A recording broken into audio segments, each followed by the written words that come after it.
letting our defense be fresh when they come out on the field has been a good formula for us the last 2 weeks, and we'll see whatever it takes to win this game this week. The UAC announced Scott Payne as the Special Teams Player of the Week, 3 for 4 in his field goal attempts. Leads the league in field goals made. He's a newcomer this year. Just how reliable of an option has he been? He's been huge for us. You know, Scott's a guy that was at Middle Tennessee when I was there. And nobody would have known it, but he was our backup kicker on field goals, but was a kickoff guy. So nobody else in the country knew that he could probably kick field goals because it wasn't on tape. So I had a little inside information there and was able to bring him here, and he's really pushed us. He's helped Sam as well, where Sam can just focus on kickoffs. And last week, Sam had multiple touchbacks. Sam was able to get a part in the punting game as well with some rugby punts. So Coach Roth has some weapons there that he can at his disposal where Adam Watford can boom them. Scott Payne's been really good, kicked a couple sky kicks for us on some kickoffs, but our whole kicking game has been a bright spot for us. This weekend's also the reunion for the 1994 National Championship team, Coach, and you've done a lot to honor those guys, from the 44 number on defense to having them come back and speak to the team. You know, what's it like having that group back? You know, I think the stars on the helmet too. I'm looking at guys like Kobe Warden's helmet or Jackson Bratton's helmet as the year goes on to see the stars starting to grow on both of those guys' helmets, and to teach our team what that meant, the purple form, and how we honor them with those type things. To have those guys come back and tell me so much to us, and they laid the groundwork for this place. They set the bar for this place, and we're trying every day to get back to that standard that they set around here. The 93, 94, 95 years as a whole is really what we strive to be every single day. Utah Tech, the opponent this weekend. What kind of game are you expecting? It'll be a tough game. You know, they came here last year. They've got to make the trip again because of the way the conference flipped out. They were throwing a 2-point conversion to try to beat us as time expired last year. So we know that we're going to have a tough game here at home again.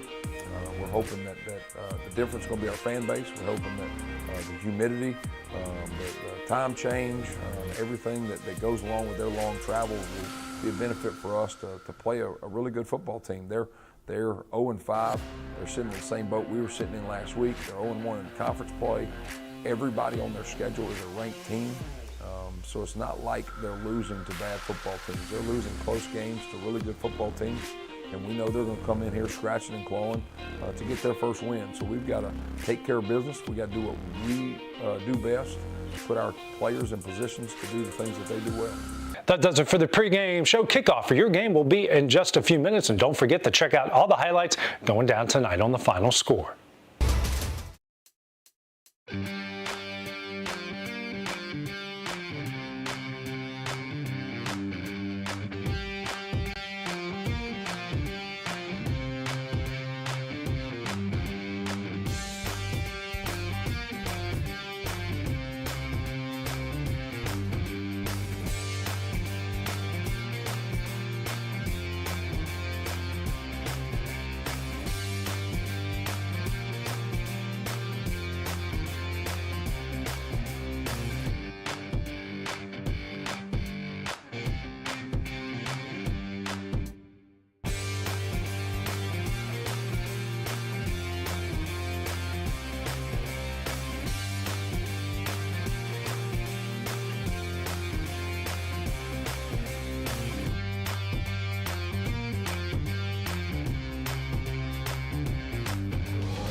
Going the distance with local sports.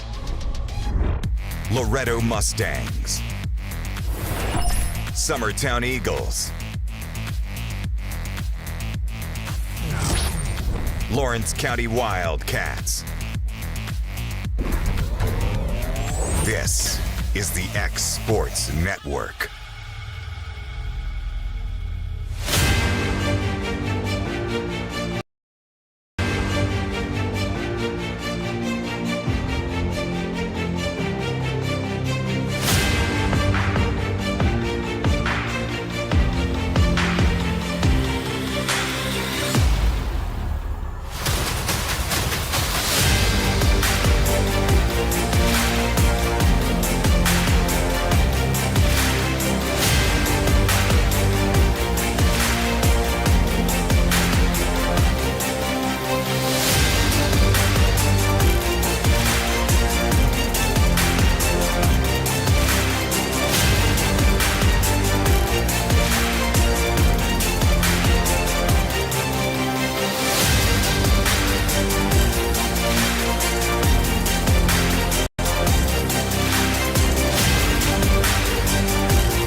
is the X Sports Network.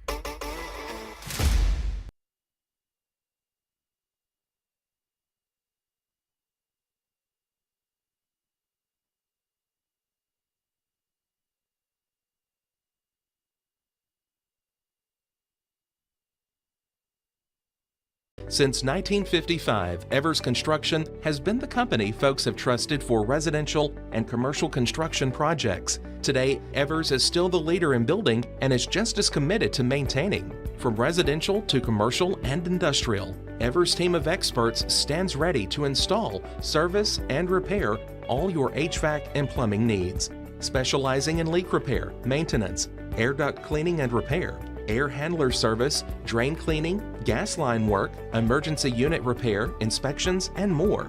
Evers Construction offers a preventative maintenance package to keep your home or business cool in the summer and warm in the winter. Trained, trusted, reliable. For more information or to schedule an appointment with the pros who know, phone 931-762-3593 or visit eversconstructionco.com. Evers Construction Company in Lawrenceburg, Tennessee. It's going on now, the Story & Lee Columbus Day Sale. Save huge throughout the largest showroom in the whole Tennessee Valley on all the quality brands you love. We have a huge amount of furniture in stock and ready to be delivered. Sofas and sectionals, recliners, bedrooms, dining rooms, even mattresses with 0% easy payment plans and free delivery too. It's just a short drive to big savings. It's the Story & Lee Columbus Day Sale, celebrating over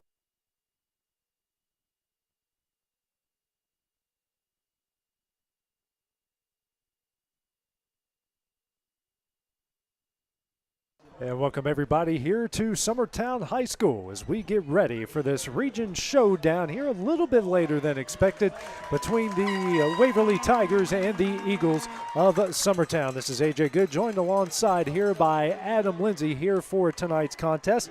Taking a quick look here at Waverly coming in at 0-5 overall, 0-3 within the region. Their head coach is Randall Bolden in his sixth season.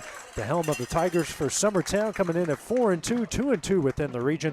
Head coach is Dan Winfrey here in his second season as the leader of the Eagles. Getting started about, taking a look, 25 minutes later because Waverly's bus broke down on the way here. So they had to get that fixed or get a new bus. Got in here at about 10 till 7. So, however, they're ready and set and good to go. And Adam, for the Summertown team, back-to-back losses, back-to-back close losses where, you know, they could have easily won both of those games. A lot of redemption that they're going to be searching for here tonight against this Tigers squad. Well, and me and Clint were talking, in the last few weeks. Your main goal is, you're 3-0 going into Mount Pleasant and Loretta back-to-back. Right. In a perfect world, you need to get that third win because you could be 3-2, right, with those two solid teams. Yeah. Hey, you pull out a big win against Loretta. You had Mount Pleasant on the ropes. Mm-hmm. You go into all that effort with Mount Pleasant, emotional game. Right. Then you go into the rain.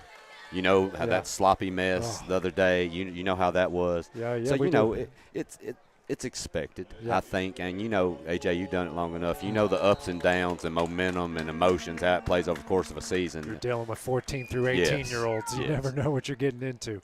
On to kick it away here is Kyson Summers for the Tigers.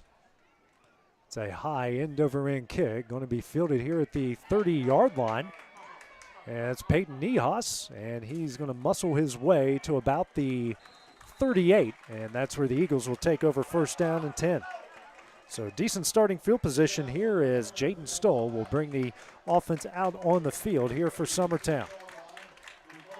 I'm telling you, AJ, too, being up here with you and Will, I feel like I'm in a booth with Al Michaels and Madden. I mean, it's just like the greats, all in one booth. Just if you give me a couple booms every now and again. Whatever you need.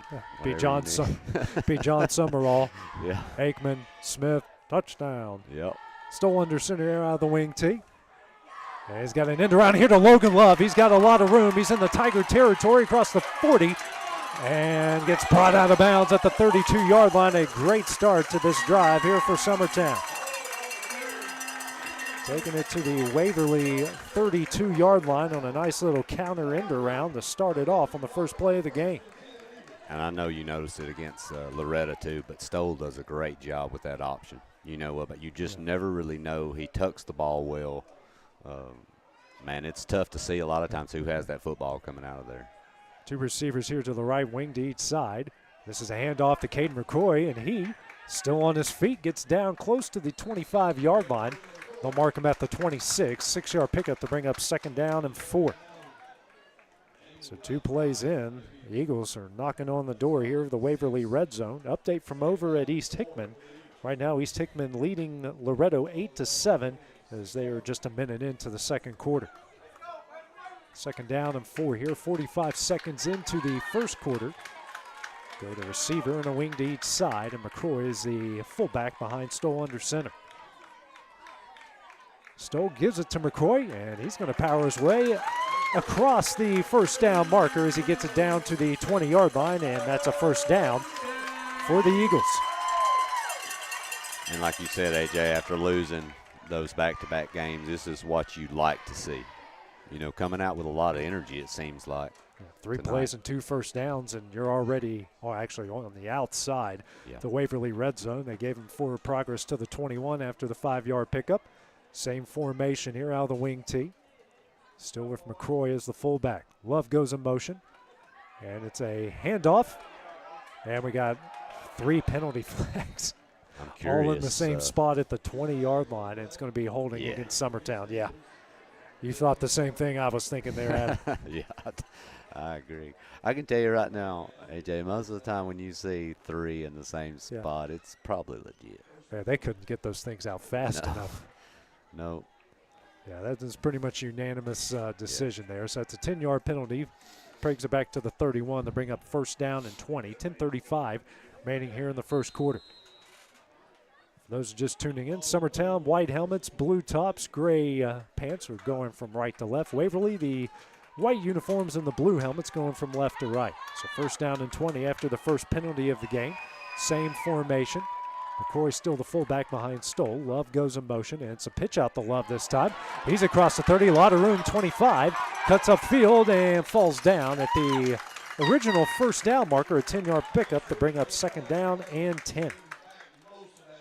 I believe he had the longest gain for Summertown at Harpeth last week on very similar plays we saw in the first play, an end around off a counter. Well, you know, he busted a huge run, I believe, of 60 maybe against Mount Pleasant, which, you know, kind of really got their offense going in the second half. It was stalled out. So he's got big play capabilities, no doubt. Shotgun now, 3 receivers to the right, 1 to the left. Still McCroy here to Stoll's left. And Stoll's going to call his own number as he gets across the 20 and down to the 17-yard line. That will bring up 3rd down and 6 here for the Eagles. You got to think this is 4-down territory, AJ. I don't know what you're thinking, but I'm impressed that Hoffman hit a 31-yarder in the muck last week. It was great. That young man, you know, he just he continues to grow every year. 9-10 on a rolling 1st quarter clock. First drive here for Summertown. 3rd down and 6, the first 3rd down situation. Receiver to each side and a wing to each side. Still under center. Handoff here to McCroy. McCroy's on his feet and into the end zone. A Summertown touchdown. 17 yards out. The Eagles lead 6-0 with 8:56 remaining in the 1st quarter. Adam, that offensive line opened up a hole that me, you, and Will could have ran through there. You couldn't draw it up any better. You couldn't ask for a better start, too. So, great job by Summertown. Honestly, AJ, other than the one play to the outside, they pretty much just ran it right down the throat. Yeah, hey, that's their identity. It's what this team wants to be. Exactly. Hoffman on to kick the extra point here for Summertown. Snap back, kick is up, and the kick is good. 8:56 remaining in the 1st quarter. Summertown leads Waverly 7-0. Have the first Tiger drive when we return next on the X Sports Network.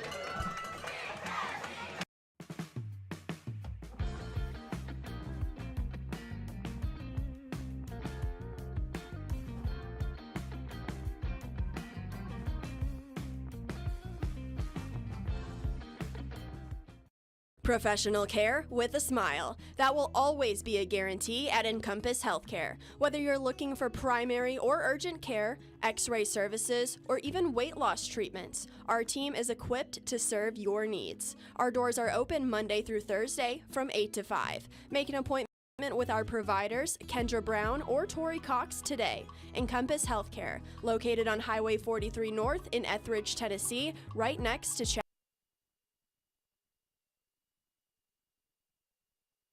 Six-play, 62-yard drive capped off by Caden McCoy's 17-yard touchdown run.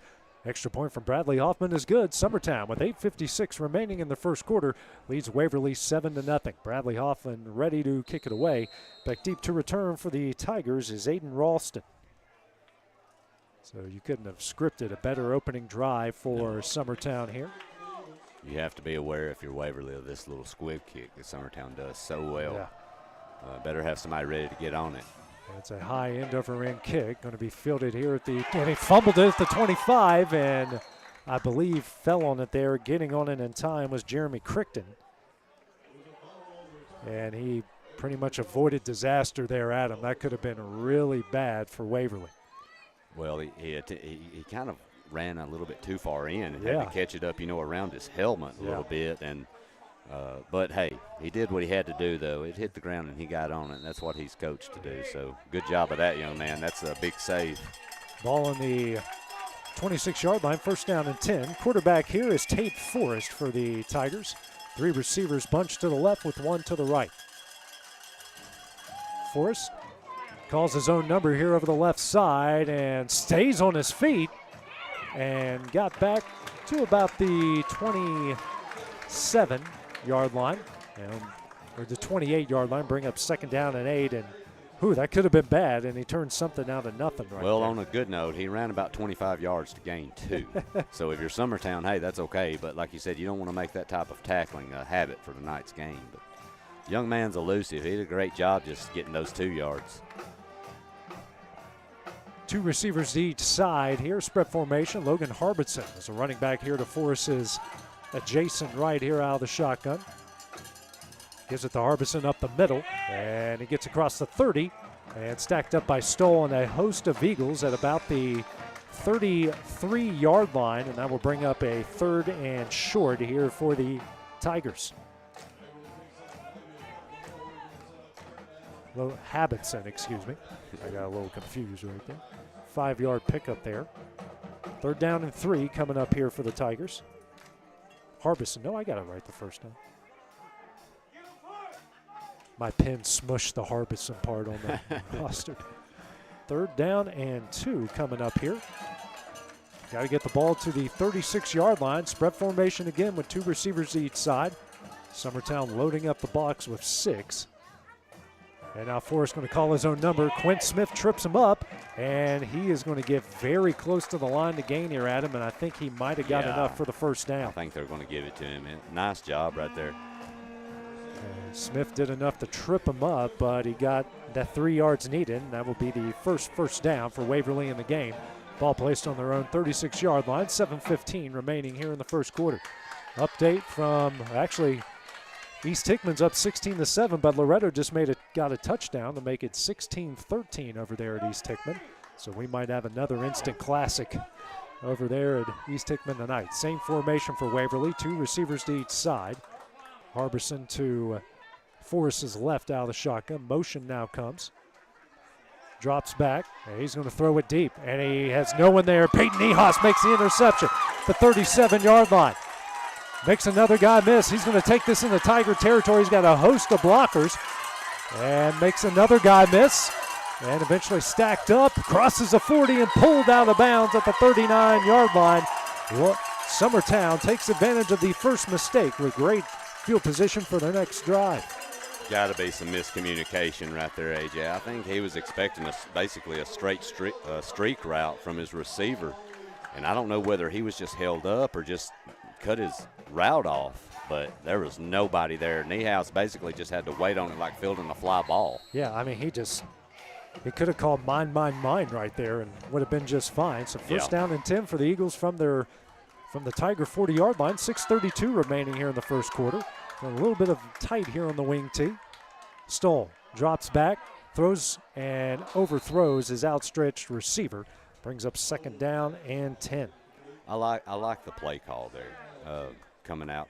And look, if Summertown's going to win some games on into this year, and especially if they do manage to get into the playoffs, Stoll's going to have to throw the ball some. He does throw a pretty deep ball. He throws a beautiful ball. He really does. The intermediate stuff you got to incorporate in there as well. And you've got to keep these defensive off balance too.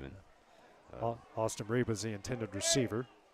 Now Stoll, quick screen out. He's got Logan Love. And he makes a couple guys miss. He's across the 35 and gets down to about the 31-yard line. A 9-yard pickup to bring up third down and short here for the Eagles. Stoll with a really good throw right there under pressure. He was about to go down. He had guys draped all over him. Yeah, especially in a quick screen when they get in that throwing lane. And he kind of went a little sidearm with it as well. Yeah. Third down. Go ahead, Adam. No, I was just going to say, one thing Summertown's done tonight well is been able to get outside. Third down and 1. And I think we'll have a false start here against the Eagles. They're actually going to call offsides, I believe, against Waverly. I think you're right here, Adam. So my game last night with Lawrence County and Tullahoma gave Lawrence County 4 first downs on offsides last night. So I'm very familiar with that penalty after what I saw last night from Tullahoma, including they had it on back-to-back plays, one to make it 4th and 7 to 4th and 2, then gave them a first down, and Lawrence County scored a touchdown on the next play. Yeah. First down and 10 from the Tiger 26. Handoff up the middle. It's McCroy. And he pushes the pile to the 21-yard line. 5-yard pickup brings up second down and 5. I really didn't have an opportunity to watch, AJ. I would have loved to watch that game. I'm sure it was a good one. I ended up getting caught up with the Falcons-Bucks game last night, which was a really good one. I don't know if you saw that on Thursday Night Football. I saw the highlights. Kirk Cousins had more yards throwing than Tullahoma and Lawrence County had combined last night. Highest game in the NFL this year, 550, I believe. And it only took him, week 4 to get there? Yeah. McCrory gets the handoff. He gets into the Tiger red zone, and they'll give him 4 progress to the 16-yard line. Another 5-yard pickup brings up second down and 5. I've learned a lot over the last few weeks with my son about fantasy football, so I'm having to follow him. Actually, you say third down and 1 here for McCroy.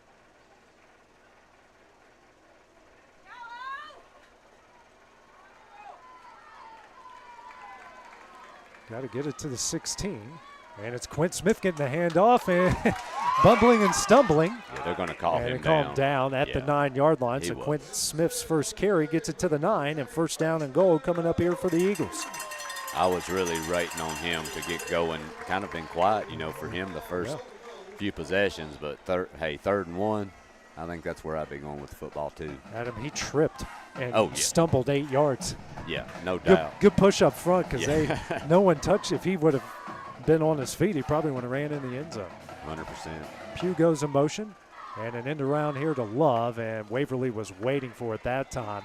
They will give him 4 progress to the 8-yard line. Second down and goal here from the 8.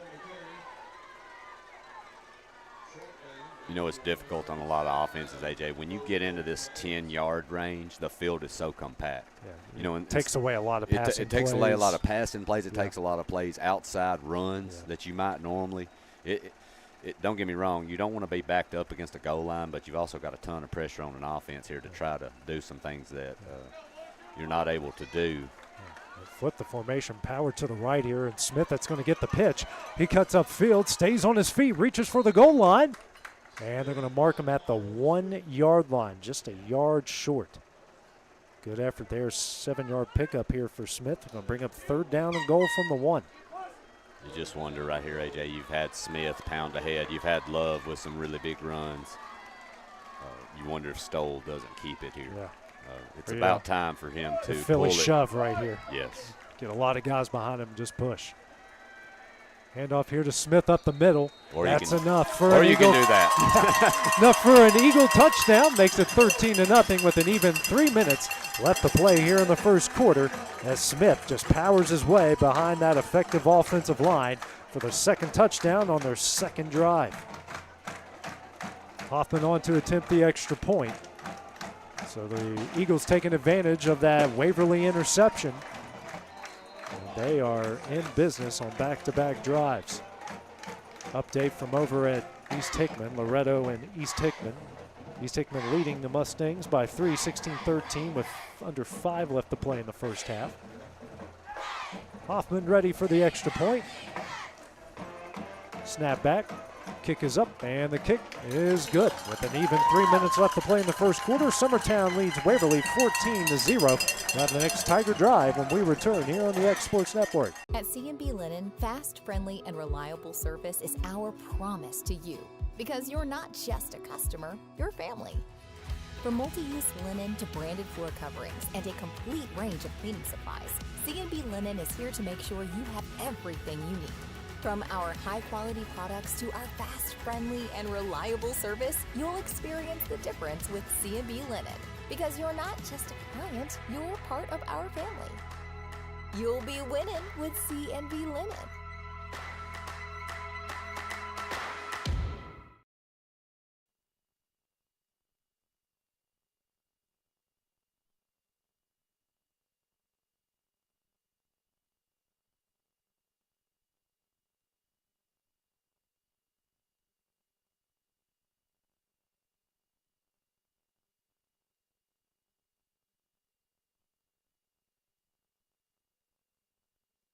A play 40-yard drive capped off by Quinn Smith's 1-yard touchdown run at the Bradley Hoffman extra point. Summertown leads Waverly 14-0. Even 3 minutes left to play in the first quarter. Hoffman on the kick it away. Back deep to return is Aiden Ralston Heels on his own 15-yard line. Hoffman, a high end over end kick. Critton is going to field it there at the 25, and he's going to make a man miss. Makes another miss across the 32, still going down the 33. That is Tyler Harrison on the return. And not bad starting field position here from the Tigers, starting at their own 33-yard line. Good job by Summertown when you fielded a kick there at the 25, Adam. If you can get 10, maybe 15 on it, that's a good return, but they held them to under 10 on that play. Well, they've done a good job at forcing them going left to right, you know, instead of going north and south, and that's big, and they've got a lot of speed. Summertown has solid speed to get to the outside. So 2 receivers to each side. Harbison here to force his left out of the shotgun. 2:52 remaining in the first quarter. Motion comes. Another play action pass. Force drops back. Here comes pressure. Throws over the middle. Intercepted again. Max Dillard. He has it at the Tiger 48-yard line, and that's where they will take over first down and 10. Back-to-back interceptions here on back-to-back passes for Waverly. You have man-to-man coverage, AJ, and you have a linebacker that dropped, which you don't always see necessarily a ton in high school because usually you're looking run, but he actually dropped right into that slant. But I can tell you what else, though, too. There are thousands of NFL quarterbacks over the years that have fell for that linebacker dropping into coverage, and that's tough to deal with. You got to learn how to fight those guys. I mean, even the Bradys and Mannings have thrown interceptions there. No doubt. Yep. Great job. Tight here out of the wing tee. Wing and receiver to each side, and an end around here to Colton Pugh. And he's got some room, but they drag him down right there at the 46-yard line. 2-yard pickup will bring up second down and 8. That looked like that could be a big one, but they kind of closed that hole off pretty quickly right there. Yeah, and didn't allow him to break the tackle. So far, now the Eagles here in the first quarter alone, Adam, have ran for over 100 yards on 13 carries. Well, and I understand Waverly. You know, they've thrown 2 interceptions. They've thrown it a good bit. But I think if you watch Summertown's tape, they have been exposed some with the pass, right? I mean, we know that. So Stoll calls his own number on the option keep and pushes the pile to the 41-yard line. It's a 5-yard pickup. They'll bring up third down and a short 3 here for the Eagles. Adam, they're getting about 5-6 yards a pop here on every run so far. Well, and what's helping them is they're mixing it up so much. You know, when you've got Smith who can pound it up the middle, you've got to have help. But then you've got Love and these other guys, you know, you've got to be wary of that end around. And doing some stuff out of the shotgun where you can do that read option, which Jaden does so well. Yeah. They've got a ton of options on this team when they're clicking. Hand off here to McCoy, and he will push the pile, I believe, over the line to gain. They'll give him forward progress to the 38. That should be enough here for an Eagle first down. And they will give them enough for the first down on the 3-yard pickup. So update as East Hickman now leads Loretto 22-13, 2:30 remaining in the first half there. So far, Adam, Summertown 5 of 5 on third downs here in the game. Well, and they've been able to get manageable third down. That's Right. what's helping them. You know, they're third and manageable on most of these. And that's what you got to do to keep those chains moving. Under a minute left here in the first. Stoll under center. Pugh goes in motion. And Stoll this time just going to call his own number. Gets across the 30, across the 25, and goes out of bounds at the 22-yard line. Another big pickup and another Eagle first down. 16 on the play from the quarterback and Jaden Stoll. Already, that's their 8th first down here in the first quarter. So clock stopped since he went out of bounds, with 45 seconds remaining here in the first quarter. And now we have a timeout here called by Waverly, their first timeout of the first half. 45 seconds remaining here in the first half. We'll take that break as well on the X Sports Network. It's going on now, the Story and Lee Columbus Day sale. Save huge throughout the largest showroom in the whole Tennessee Valley on all the quality brands you love. We have a huge amount of furniture in stock and ready to be delivered. Sofas and sectionals, recliners, bedrooms, dining rooms, even mattresses with 0% easy payment plans and free delivery too. It's just a short drive to big savings. It's the Story and Lee Columbus Day sale, celebrating over 50 years of making homes beautiful. At C&B Linen, fast, friendly, and reliable service is our promise to you. Because you're not just a customer, you're family. From multi-use linen to branded floor coverings and a complete range of cleaning supplies, C&B Linen is here to make sure you have everything you need. From our high-quality products to our fast, friendly, and reliable service, you'll experience the difference with C&B.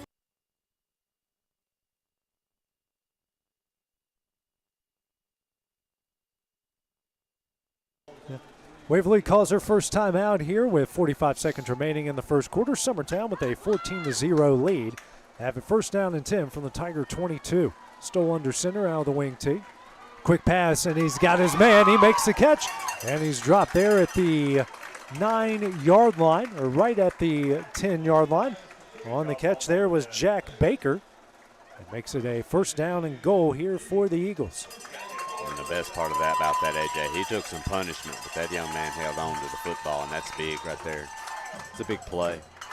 Looks like now, I'm not sure, the clock has stopped. Yeah. There we go. They're moving it now. Now he's moving it, yeah. Yeah. And it just stops so they can set the chains. And some guys are a little bit more on it, and some guys aren't, but that's okay. Handoff here to McCoy. He cuts upfield, stays on his feet, trying to push the pile, and he's into the end zone from 10 yards out. And the Eagles now lead it 20-0 with 13 seconds remaining here in the first quarter. What a run by Caden McCoy. Drug about 5 Tigers into the end zone with him. And Adam, 3 possessions for Summertown and 3 touchdowns. Hey, it's a good sign. You know, I feel like this team's they've had to put out, they've been through a lot the last 2 weeks. Absolutely. You know, with the Mount Pleasant game, as tough, hard fought as that was, it's really been a while where you just sit and seen Summertown with this big of a lead. So yeah, it's good to see. They're really playing well right now. Hoffman on to attempt the extra point. Snaps back, kick is up, and the kick is good. With 13 seconds remaining in the first, Summertown with a 21-0 lead. We'll have the next Tiger possession when we return here on the X Sports Network.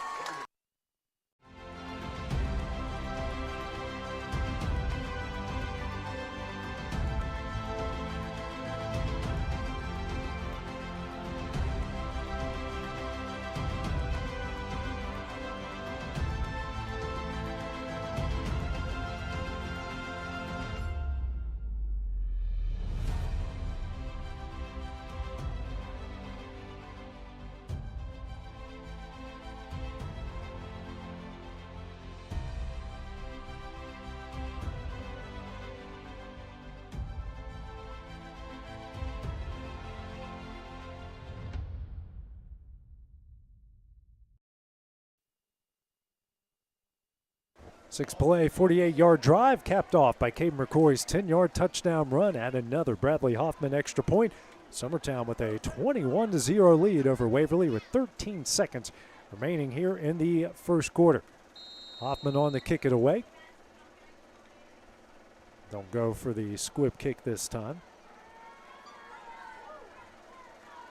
Back deep to return for the Tigers is Aiden Ralston. Heels on his own 10. This time it's a short pooch kick, and that is fielded, fair caught. Well, no, it's not. No. He caught it, then tried to do the fair catch. You have to do that. You have to wait for the fair catch before you actually catch the football. That is one of the funniest things I've ever seen. I'm not going to say anything, AJ. It looks like something I would do at this level, I can promise you. I guarantee it. On the catch was Nate Anderson. If it makes you feel any better, my very first game on the field when I officiated, you're supposed to throw a beanbag where on a turnover, on change a of kickoff possession. too. I would throw a beanbag. Well, look, I Did you threw throw some, but I threw flag? a penalty flag. Yeah. Confused everybody. Yeah, they were like, "What in the world?" So yeah, it's gonna happen.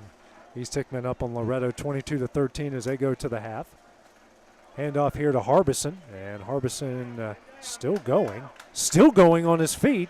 Oh, he was on. Yeah, they got him. They got him. Good job here by the sideline official as he goes down to the 41-yard line. That's their best gain so far, and that one will end the first quarter. It's been all Summertown in this one as they lead it 21-0 after 12 minutes of play. We'll have the start of the second quarter when we return here on the X Sports Network. Got a dent, a ding, a scratch, or a bent fender? Major or minor, Car Country Collision Center in Leoma can fix you up. Car Country works with all insurance carriers, gives free estimates, can work on foreign and domestic vehicles, and has experience you can trust. They've been in business since 1990. Unfortunately, accidents happen, but you can get your car back on the road with as little hassle as possible with the help of Car Country. Call 931-852-4708 or stop by at 2567 Highway 43 South in Leoma.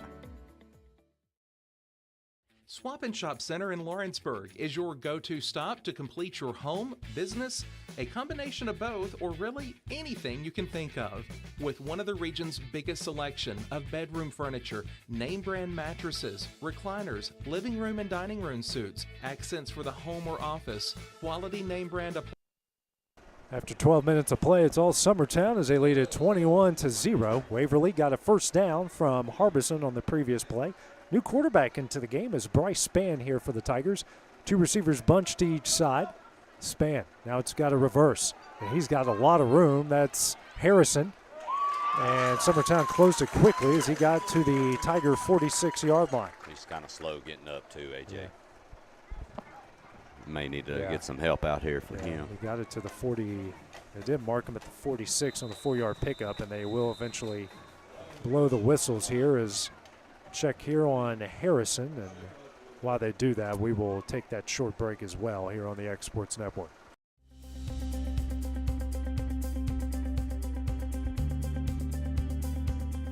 Arctic Air keeps your home or business comfortable. For more than 20 years, we provided outstanding residential and commercial services through Southern Middle Tennessee. Whether you need assistance with your heat, air conditioning, preventive maintenance, or anything in between, trust our reliable team to get the job done. We'll take the time to figure out your specific needs and recommend what we believe is right and best for your situation. We've been using Arctic Air for over 15 years now. Their service is great. They're here when we need them, and their prices. Harrison's okay as he got 4 yards on the previous play. Second down and 6 here for the Tigers. 11:41 remaining in the half. Ball at their own 46. Spann still at quarterback. Hand off to Harbison, and he is met immediately in the backfield. And they're going to mark him there at the 45-yard line. First guy in was Kanan Klinghardt. Well, if you're Waverly, look, your last two passes have been intercepted. Yeah. It is what it is. You can't abandon the pass right here. You've got to be balanced. And if they've had a few decent runs, but if you're just going to line up and just run the football straight ahead against Summertown, they're going to make it tough on you. You've got to mix it up. 3rd down and 7 here for the Tigers, still with the two receivers bunched to each side. Spann still at quarterback. 10 on the play clock. He'll drop back. Throws out to the flat, hits Harbison. And Harbison tries to muscle his way and gets to the 49-yard line. It won't be enough for a first down. Going to be about, looks like about 3 yards short, AJ. And a long 3 at that, but they're going to go quickly, and they're going. Yep. Like you said, Will mentioned it may be a ploy. To see if Summertown would jump. But looks like they are getting into a formation here to go for it, or maybe this may be a quick kick. Yeah, 2 receivers stacked to each side. 10 on the play clock, 10:15 on the game clock. Span, and he's going to run it up the middle, and that's close. I don't know if he got the there. Far side official, I think, is going to give it to him. Well, I'm sure it should be the spot from the official. It just looks short from where he's marking him. He's right at it, though, but I'm not wondering if he's not short. Where the white hat is, it looks like he is. I'm just going from the eyeball test of where he went down, but, of course, that's not always where it's going to be marked either, But you have a better vantage. I think he's short at him. If he's short, man, it's 6 to 10 inches short. Yeah. I think he is, because they have it marked at the 48 3/4. Yeah, he's short. You can see it already. Yeah, it looked like a really accurate spot from where I saw the young man he is go short. down. Yeah. Yep. So I'll be honest, AJ. I was expecting when they spread out and went into the formation, I was expecting maybe a quick punt, to catch them, maybe just try to pin Summertown. But I think they just tried to catch them off guard there, maybe. But this is a 3rd straight drive that Summertown has had incredible field position. The other 2 started in Waverly territory. This one's going to start at the Eagles' own 49-yard line. It's practically Waverly territory right here. Yeah. If you're Waverly here, you've got to get something going here before the half, because unless something changes, you may be down 4 scores here shortly. Love goes in motion. And it's a play-action pass, and Stoll fumbles it, and it is recovered by Waverly at the Eagle 47-yard line. He came free right off the corner, AJ. Nobody. Just on a blitz there off the right edge, man, and Stoll from the blind side, never saw him. Well, look, if you're going to turn the ball over on downs, AJ, that's what you need to do the next play. Force it the other way. Exactly. So Waverly has 2 turnovers. This is the first one for Summertown. On the Dominic Williams, recovered it for the Tigers. So their best starting field position at the Eagle 47. 10:02 remaining here in the half. 3 receivers bunched to the left, 1 to the right. Harbison still the running back. Span still the quarterback here for Waverly. And it's a quick screen out to Critton. And they track him down quickly. That's McCroy that met him right at the midfield stripe. Actually, they're going to mark it on the Tiger 49-yard line. That's going to be a loss of, actually, they'll mark at the midfield stripe, mark a loss of 3 to bring up 2nd down and 13. You want to try to get them out in space, AJ. That's what you want, but I'm just telling you, and I think the strength of this Summertown defense, they're not a huge defense, as you can tell. But they're fast. But they can, they do a great job at forcing things back inside to help, too. It's kind of like basketball, right? Forcing it to help. That's what Summertown does. But, if you can be effective running up the middle, throwing the football, you can do those things. But right now, Waverly's just struggling in basically all their areas right now. The greatest defense of all time know how to work together, Adam. Exactly. Span drops back. He's going to launch it here deep, and he's going to overthrow everybody. His intended receiver was Ralston. Good coverage downfield there by Peyton Nihas. And that will bring up 3rd down and 13 here for Waverly. So far on the game, they are 1 of 2 on 3rd down. I like the call. Aggressive call. You just basically dropped 4-yard loss. You have to stay aggressive. That's really not a risky play either. You either hit the receiver or overthrow it. Exactly. You're not. It's a 50-50, and you Exactly. hope one of the 50s an incompletion, the other 50 is a catch. Exactly. 3 receivers to the right, 1 to the left. Span rolls out to his right, throws and overthrows Harrison, his intended receiver. That will bring up 4th down and 13 here for the Tigers. It looks like he might have slipped a little bit too there right before the ball arrived. If he's upright, I think he might have still overthrew. Yeah, might have. Because look here on the replay, I think he just because he's heading towards the 1st down marker and he threw it to his inside. Yeah. As they will bring the punt unit out on the field. It's Kyson Summers, though, punted away. Back deep to return. Well, not really deep. It's Case and Bailey. They are doing like they did at Harpeth last week, daring them to kick it over his head. Yeah. High snap and that was shanked. Wobbly kick here. It will roll to the 31. So that's where the Eagles will take over first down and 10. Their second worst starting field position of the night. Actually, they'll mark it at the 30-yard line. Well, look, the turnover was on a play-action pass from a blindside blitz that they just never saw coming. You've moved the ball. You moved the football great tonight. Your offense has looked solid. You need to get a touchdown here and put this thing into 4 possessions right before the half if you can. 155 yards already in the first half. It's a pitch out here to Michaela Powell. He gets across the 35 and stacked up at the 37, and that's where they're giving forward progress. Actually, you give it to the 38-yard line. Not a bad game, brings up second down and 2. And the difference between Summertown and Waverly right now, Summertown's run game has been so effective. You're always scared Stoll is going to burn you, so you have to keep that in the back of your mind. Waverly just really hasn't got anything going consistently yet. And I think that's the 4th or 5th different ball carrier they've had tonight. Yeah, man, they have a ton of options, and that's what's been a great attribute for them this whole year. Love goes in motion, and it's a pitch out to Love. He's going to get the first down across the 40-45. He's in the Tiger territory and tripped up at the 46-yard line. Another good carry there by Logan Love. And, you've got to be wary of those pitch outs, and and then you've got that bulldozer in the backfield too. 2 bulldozers. 2, yeah, really 2. And you have to be honest in the middle. I mean, you have to commit. And, when you've got speed like they have, like Love and a couple others, man, it's just tough to have to deal with both. First down and 10 from the Tiger 46-yard line. So much scoring at them that the scoreboard can't even keep up. Well, look, this isn't a high-scoring team necessarily. I don't know if it's been on this number yet this year. Max Diller gets the pitch across the 45, drags a defender down. And it looks like the 39 is where they're going to mark him. His first carry here of the night. That's a 7-yard pickup.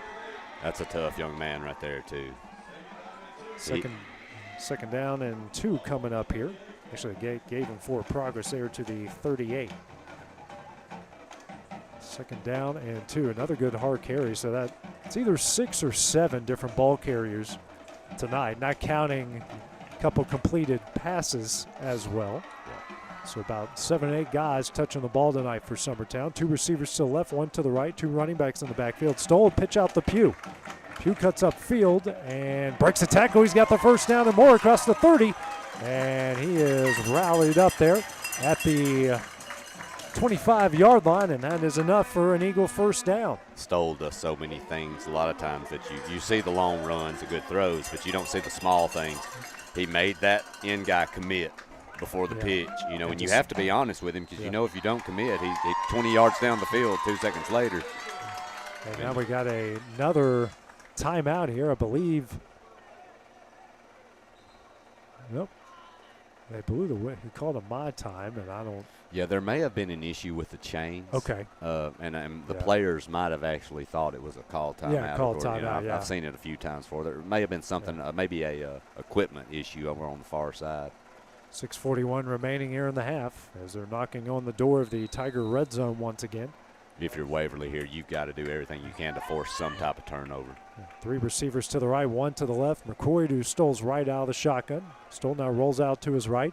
He's going to throw into the end zone. Neos is wide open and dropped it. Well, in his hands, hits his hands. You should say he should catch it. Yeah. Also, too, I'm kind of looking at Stoll, and I'm like, there's nobody within 20 yards. Look, it is what it is. But, hey, look, you drew it up. Yeah, right. Drew it up, and it was there, and that's a play you got to make. Yeah, it's a play you got to make on the quarterback and the receiver. Well, like you're saying, yeah, I think Stoll saying, look, I didn't have to lead him. There's nobody within 20 yeah. yards of him. And Niehaus saying, hey, it hit my hands. I need to catch it. Yeah, it's either way. Yeah, it is. Second down and 10 coming up here. Stoll going to call his own number, still on his feet, still going, still pushing the pile. And they will give him progress to the 15-yard line, and that's enough for another Eagle first down. Stoll catapulted 8 yards off his own player. Yes, he did. I don't know, but it reminds me of an old pinball game I used to play when I was a teenager. And, man, he hit one of his own players, one of his linemen, and just catapulted for 5 to 6 yards. That's the 13th first down for Summertown in the game. We'll go 2 receivers to the right, 1 to the left. Tight end to the right, and McCrory to Stoll's right out of the shotgun. Hand off to McCrory up the middle. He breaks a couple tackles, cuts upfield, into the end zone. A Summertown touchdown. They lead it 27-0 with 6:01 remaining here in the first half. A 15-yard touchdown run for McCrory, his second of the game. Actually, his third of the game, I apologize there. As Hoffman on to kick it away. So 5 drives, 4 touchdowns here for Summertown.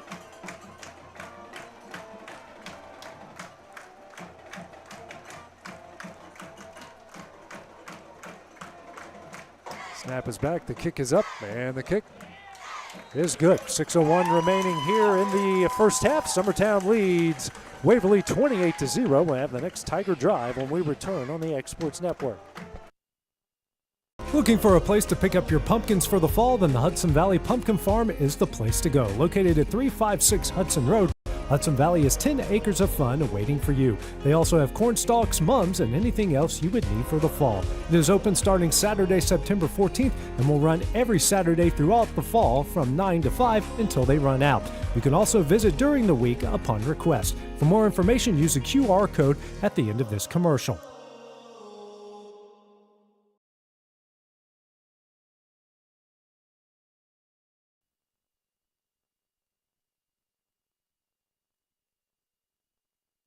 Seven-play, 70-yard drive capped off by Caden McCrory's third touchdown of the game from 15 yards out. Add another Hoffman extra point. He's 4 for 4 so far tonight. 6:01 remaining in the second quarter. Summertown with a 28-0 lead over Waverly. Still at halftime as East Hickman leads Loretto in a battle for top spot there in the region. They lead the Mustangs 22-13.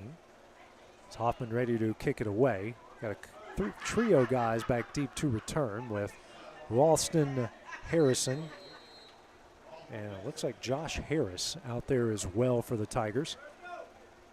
6:01 remaining, and Adam, we're starting to get close to running clock territory.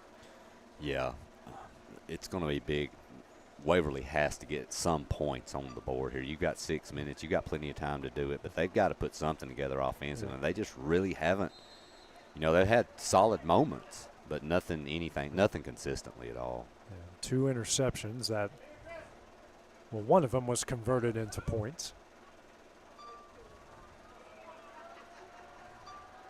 Actually, both of them were converted into points. I'm trying to remember. Hoffman, a big, deep kick here. It's over Harrison's head, and that's going to roll into the end zone. So good job there by Bradley Hoffman.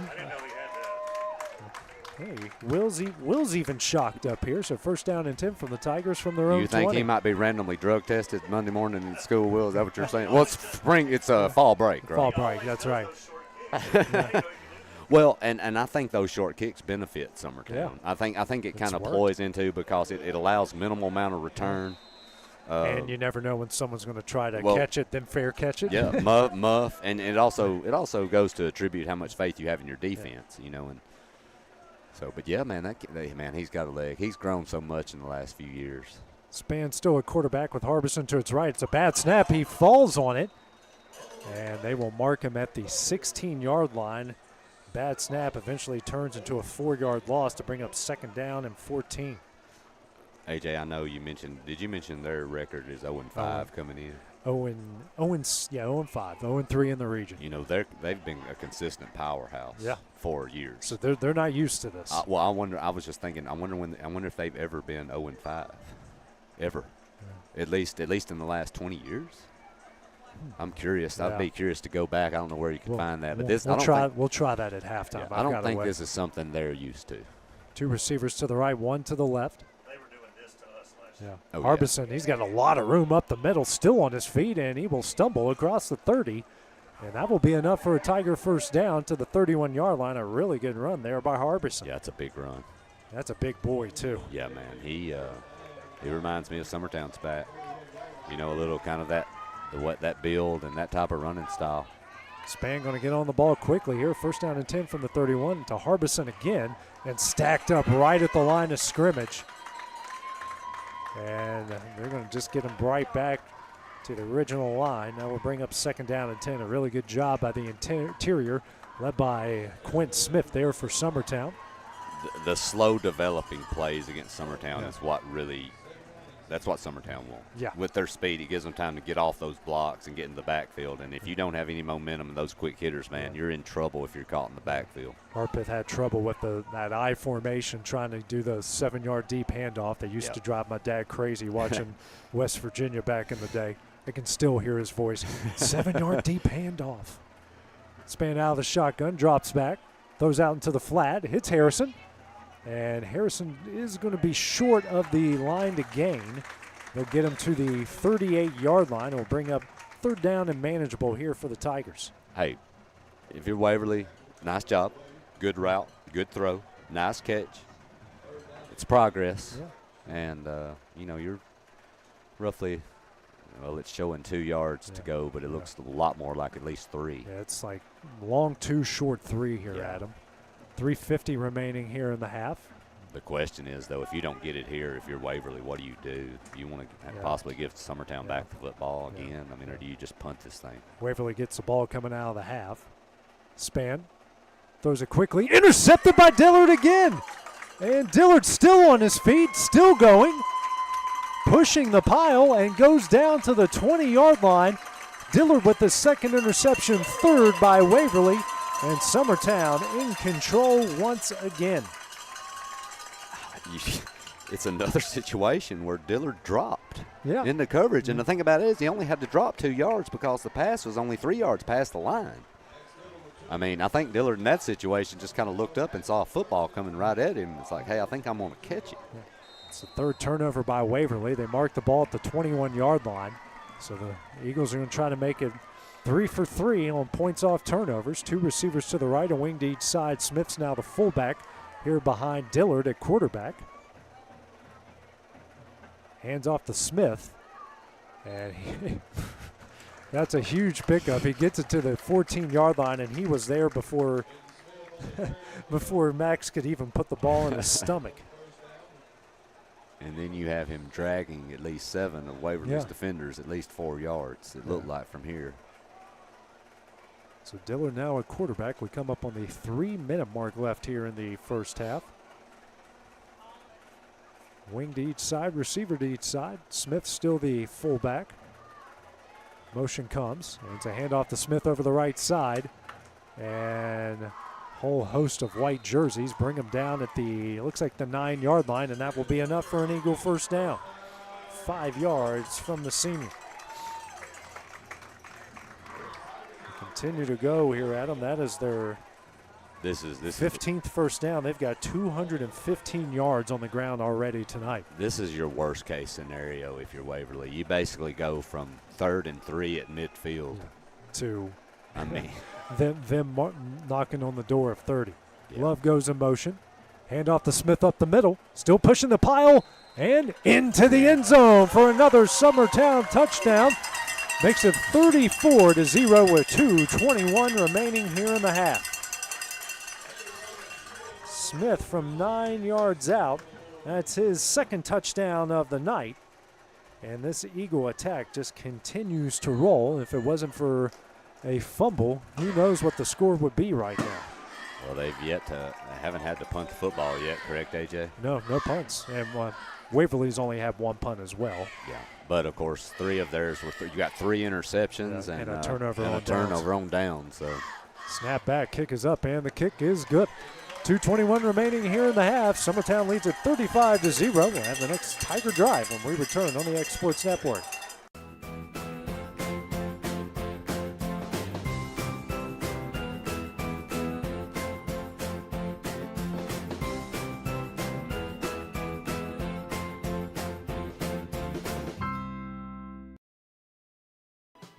Hi there, everyone. This is Ann Marr with Coldwell Banker Southern Realty. I want to say a great big thank you, Lawrence County, for voting me as your favorite realtor. What a huge honor this is to be voted this by my many clients, my friends, my peers, the people I love. I greatly appreciate all of you so much. I have loved working with many of you, some of you several times, and I look forward to meeting and working with many more of you in the future. I promise to give you 110% of my time, attention, and expertise to make your sale or purchase happen. Just give me a call at 3-play, 21-yard drive, all coming off the legs of Quinn Smith, who picked up his second touchdown of the night, punching it in from 9 yards out. Hoffman now 5 of 5 on extra points.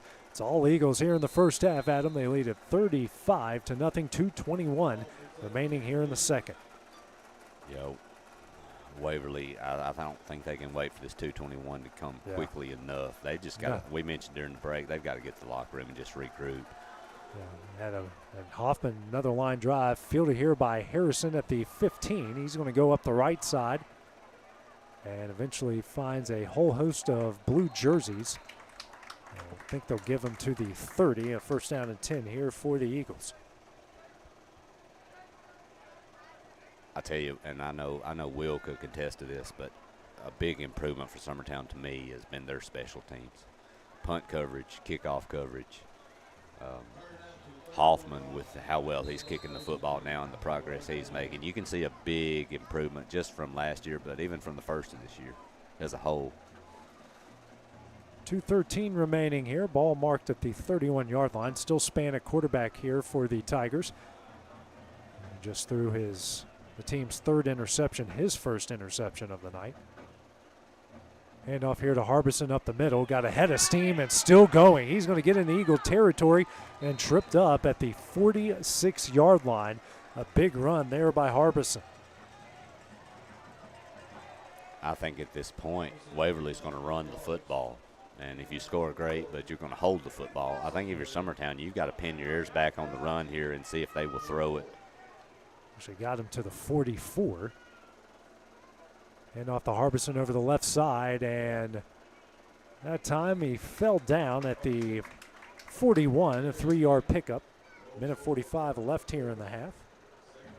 Second down and 7 coming up here for the Tigers. They're going to go back and huddle up here. They've got 2 timeouts remaining. Minute 30 left. 2 receivers to the right with a tight end. Single receiver to the left. Harbison now the pistol. Handoff up the middle again and pushes the pile to the 38. 3-yard pickup. Third and manageable again here for the Tigers. Third down and 4. Minute 10 left here in the half. The question is, if you're Waverly, are you content with just running this thing out and running? Hey, if you score, great. But if not, run it out, or do you see them using those 2 timeouts? It depends on obviously what they do here, and they do get the ball out of the half. 2 receivers tied in to the right, 1 to the left. 50 seconds left in the half. Span drops back. Now rolls out to his left. He's going to throw it deep here down the right side, and it is incomplete. Good defense there. Looks like Max Dillard on the coverage. And makes it 4th down and 4.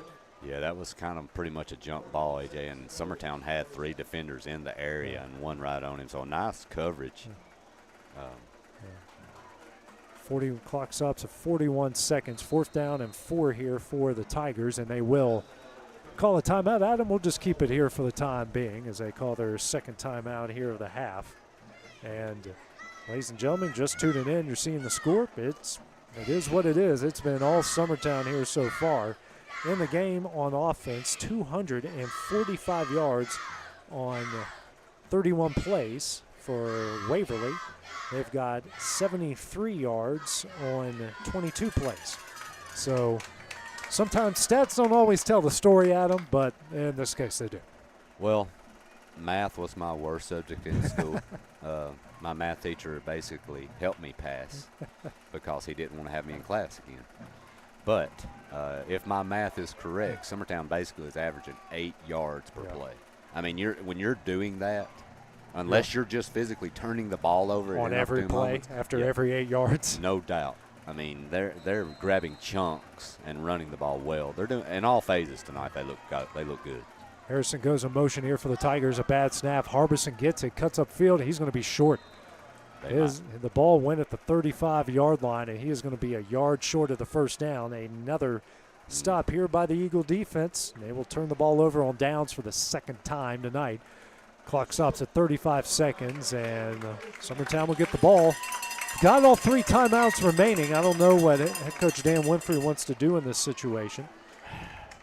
Update from East Hickman. East Hickman leading Loretto 28-13 with, is that 7:51 or a minute 51 left there? 1:51 remaining in the third. I think they're going to go into victory formation here and run this thing out. I like the call.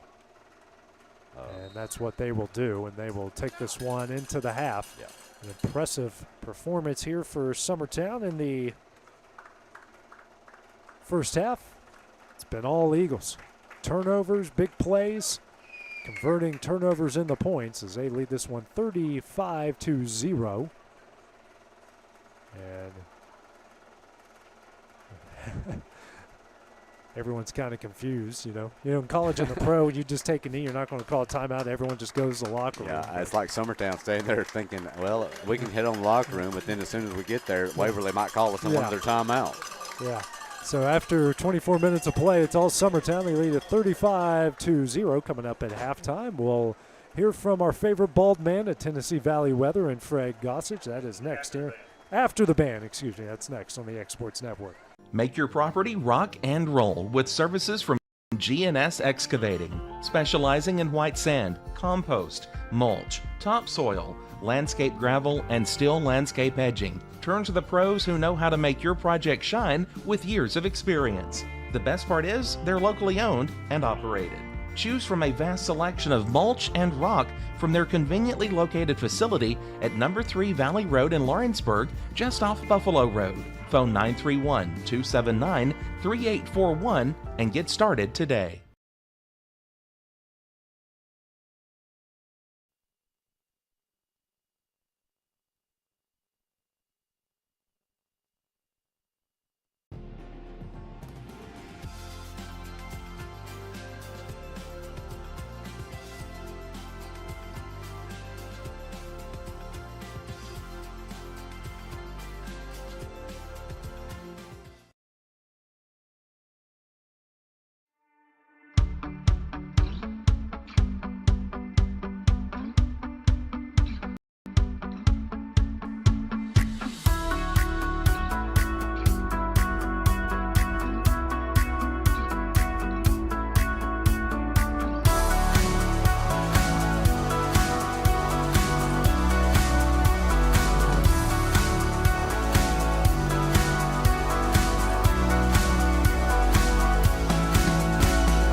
From the Tennessee Valley Weather Channel, this is your sports forecast.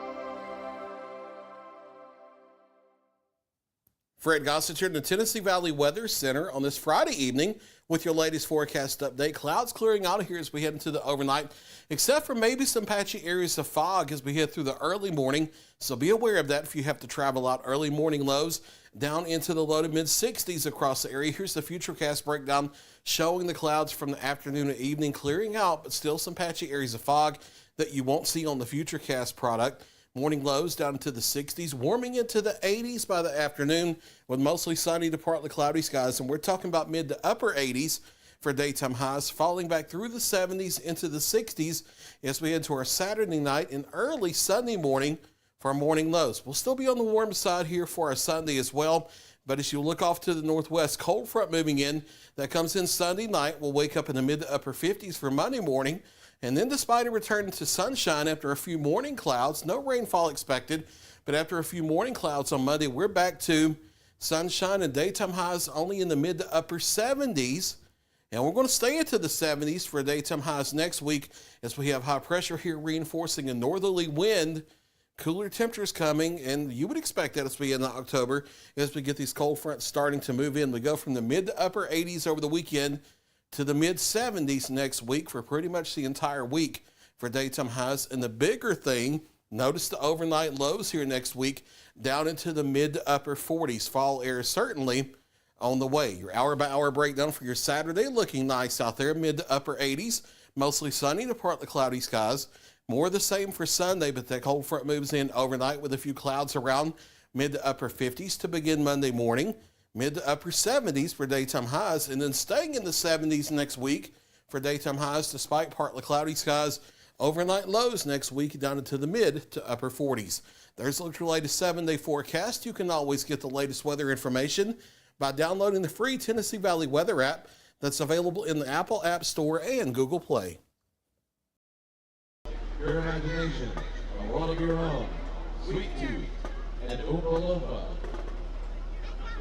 The band is under the direction of Dave Malcolm. Assistant director is Josh Burleson. Special instructors are Jessica Brown and Keegan Hearn. Our instructor is Olivia Waits.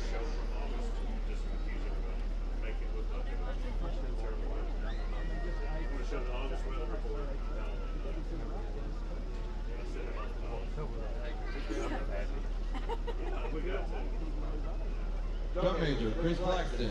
Is your band ready?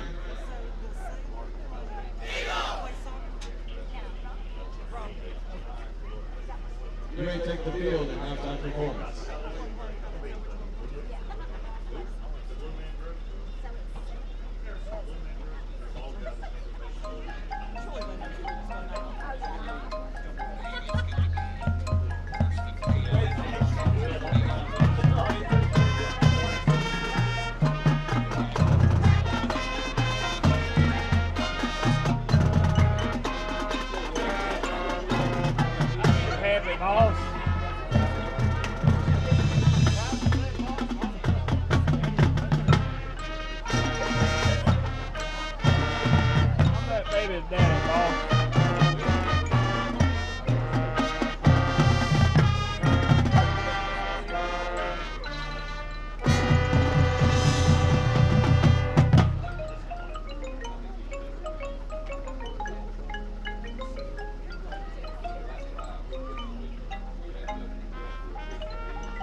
for the Southern Summertown Marching Band.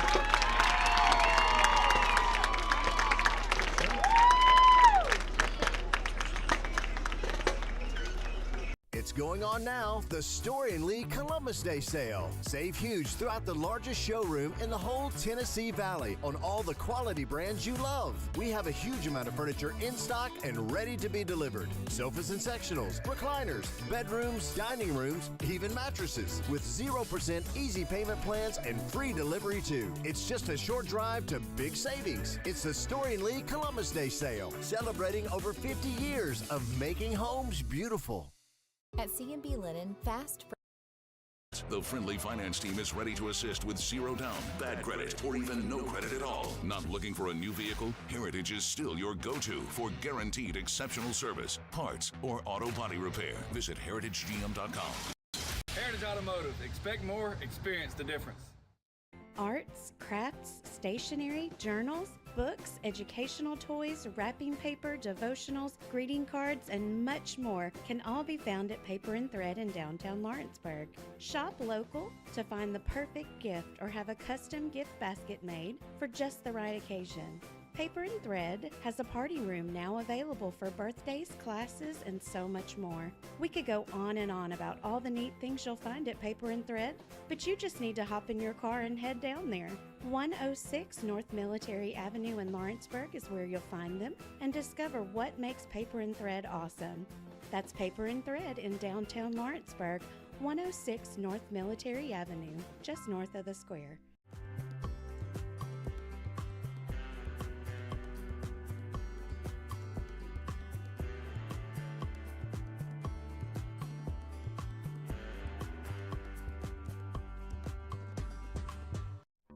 There's no job too big or too small for Gonzalez Lawn and Landscapes. Owner Chris Gonzalez works hard to make your commercial or residential properties one of the neighbors will envy. You won't find a lower price anywhere else, and that's a guarantee. We offer mowing, landscape removal, small construction jobs, and more. Our team is licensed and insured to ensure the best work for Lawrence County and surrounding areas. Your satisfaction is our goal. We won't leave until you're happy. Call today to set up a free quote.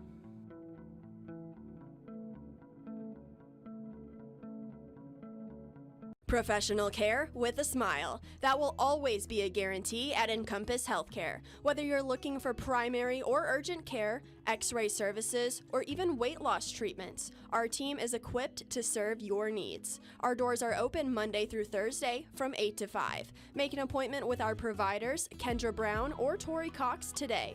Encompass Healthcare, located on Highway 43 North in Etheridge, Tennessee, right next to Chapman Tire.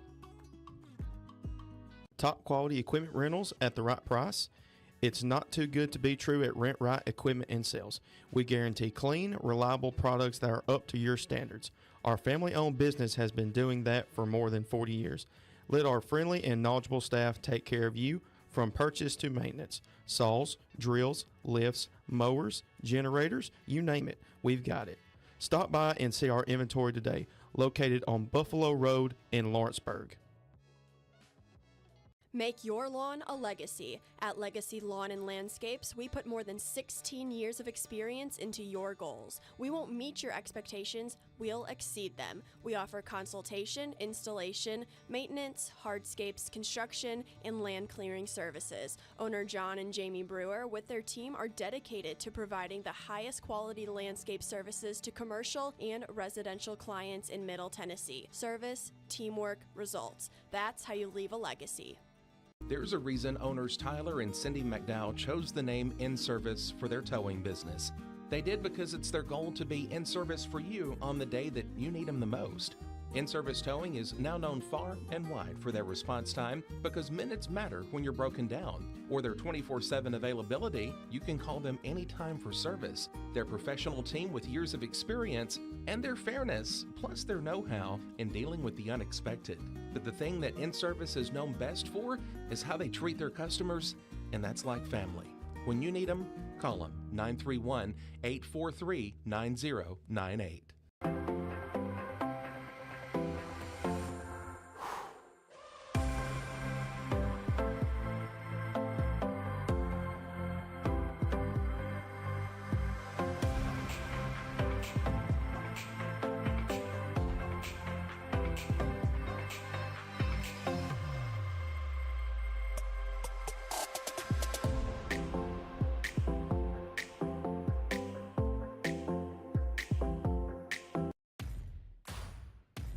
The Raptor Series from Hustler Turf.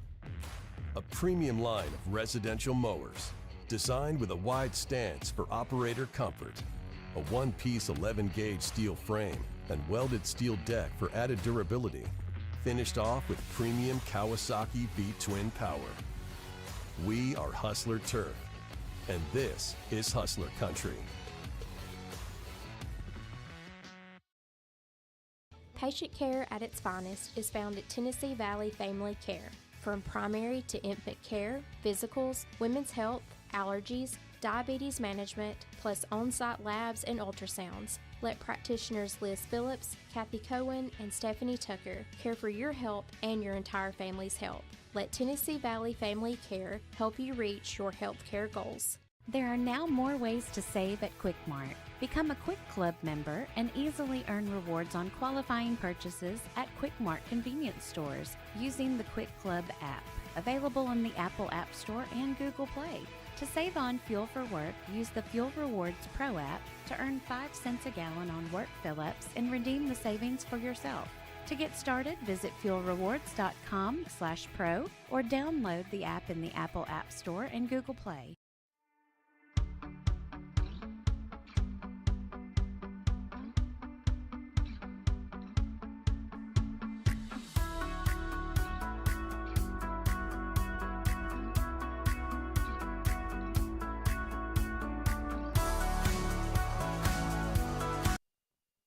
After 24 minutes of play, it's all Summertown as they lead Waverly here at halftime, 35-0.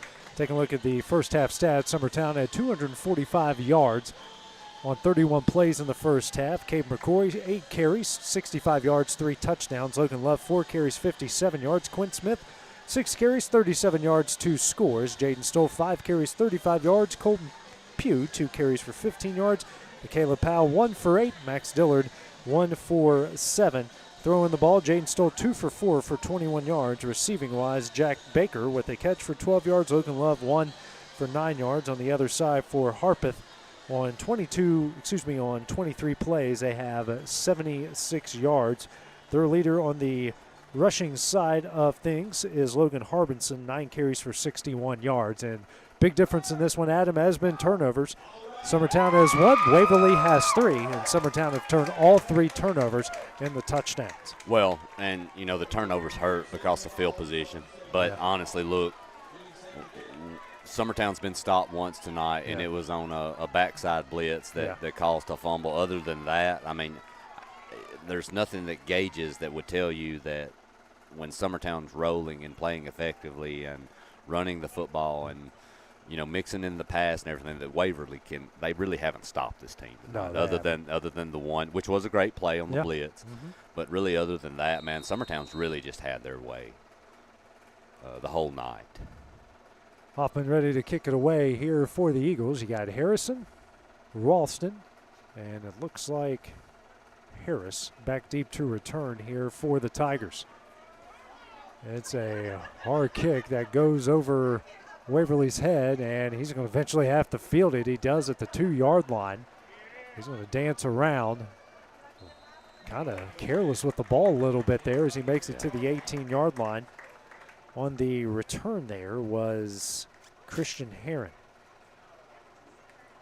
I'm curious to see how soon Summertown kind of starts mixing in some of their younger kids. You want to give those younger kids time, but you also want to keep this momentum you've got going too. You've got some big games coming up, and they look really good tonight, but you also don't want to risk some injuries. Yeah, just a lot we'll have to do on this opening drive here, Adam, to see what Waverly does here. As back at quarterback is Spann, Harbison to his right. 2 tight ends to the left, 2 receivers to the right, and he struggles with the snap again. Spann's going to have to call his own number and just throws it away. I'm wondering. Yeah, we got to. Well, that was a football. I thought that was a penalty. Well, I think with him being out of the tackle box, that's what helped him there. Yeah, he was outside the tackle box. Yeah, you're right. We are in it's supposed to be the fourth quarter, but if both teams agree to it here in the second half, you can have a running clock, which is what both teams have agreed to. What is the point total? 30. 30. I wasn't sure. Summertown's been in so many dogfights this year. They've probably had to check to make sure. And they struggle with the snap again. Span's going to call his own number. He is stacked up in the backfield. Whole host of Eagles as they meet him at the 14-yard line. First guy to get there for Summertown, as I'm struggling with the roster, is Eli Schaefer, as they did give him forward progress to the 16-yard line. So he loses 2 on the play. 3rd down and 12 coming up here for Waverly. In the first half, the Tigers were 1 of 5 on 3rd down. Summertown on the other side was 5 of 5. Again, running clock, 9:50 remaining here in the 3rd. 2 receivers to the right, 2 tight ends to the left. Harbison the Spans right out of the shotgun. And he'll get the carry, and he's going to break free and stays on his feet and not going to get much further than about the 21-yard lines where they're going to mark Harbison, and it'll be punt time coming up here for the Tigers. And the 5-yard gain there from Harbison. I know you were probably going to mention here later, AJ, but I was just glancing over. I know you were watching halftime. Loretta and East Hickman are in a dogfight. Yeah, East Hickman knocking on the door here. Up 28-26 as they're just starting the 4th quarter. Summers back to kick it. Bailey with his heels on the Tiger 40-yard line. And kick is, decent kick there. Bailey's just going to let it roll. It lands at the 47, rolls backwards, and they're going to stop it there at the at the Tiger 44-yard line, and that's where Summertown will take over 1st down and 10 here with a 35-0 lead and a rolling second half clock. So it looks like we got a lot of starters out most of the starters out on the field. I think they might just get a drive in here at them. 8:30 remaining in the 3rd as Summertown's had great field position all night. And they get it 1 there. So from the Tiger 44-yard line, still under center, McCrory behind him, receiver and a wing to each side. Love goes in motion, and it's an end around here to Pugh. Tries to stay on his feet and maybe picked up 2 on the play to the 42-yard line to bring up 2nd down and 8. Looked like he was going to get away there, and someone had the jaws of life on him right there to eventually bring him down after a 2-yard pickup. I'm curious if Summertown is just going to approach this as you have the running clock. Right. Are they just going to run the ball? Hey, if you get a 1st down, you get it. If not, punt. Or, do you let Stoll throw the football in a 35-0 game? I don't know. See how they play it. Now it's Pugh over the right side here and thrown out at about the 40-yard line. And brings up 3rd down and 6 here for Summertown.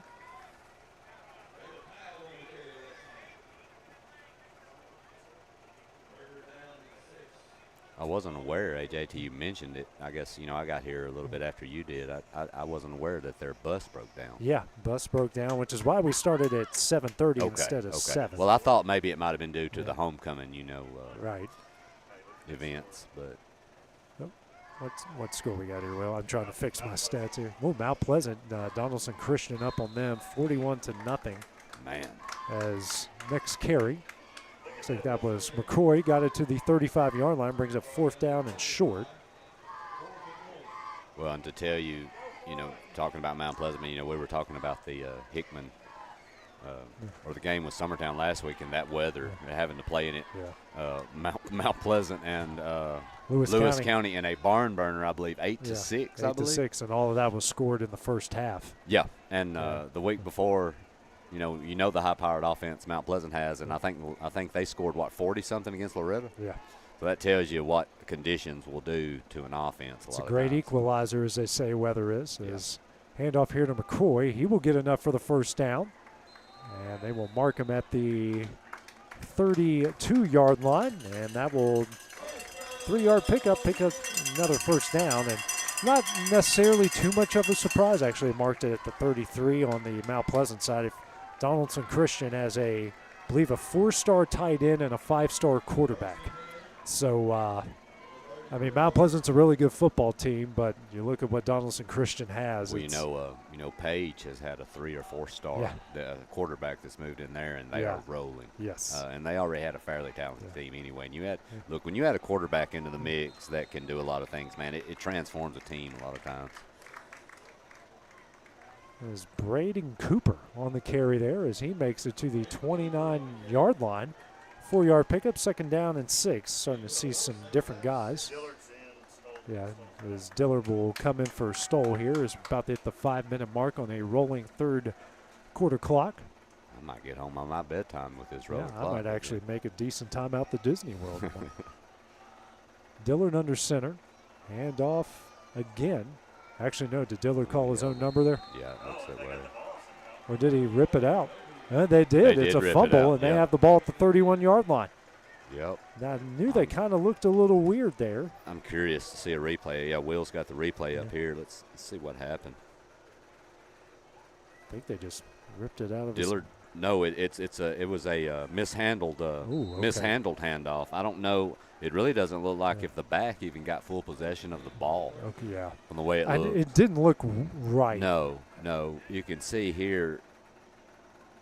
Yeah, the back really never even had it, and he comes out of it. So nice job there on the turnover. Yeah, 2nd turnover by the Eagles. 4:10 remaining in the 3rd.